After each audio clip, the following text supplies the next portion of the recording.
Halo kawan laut, pagi ini Kantor Kesyah Bandaran dan Otoritas Pelabuhan kelas 4 Maulaboh bekerja sama dengan Dinas Kelautan dan Perikanan Aceh Barat menyelenggarakan Diklat Pemberdayaan Masyarakat SKK 60 Mil untuk nelayan di wilayah Aceh Barat. Kegiatan ini bertujuan untuk meningkatkan keterampilan dan kompetensi awak kapal nelayan dan kapal tradisional di bidang keselamatan dan keamanan pelayaran.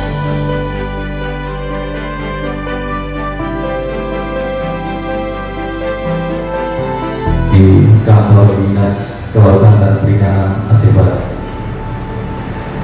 Bapak dan Ibu yang saya hormati, Diklat SKK 60 Mil ini diperuntukkan bagi awak kapal dan awak kapal nelayan dan kapal tradisional di sekitar Pelabuhan Melabuh.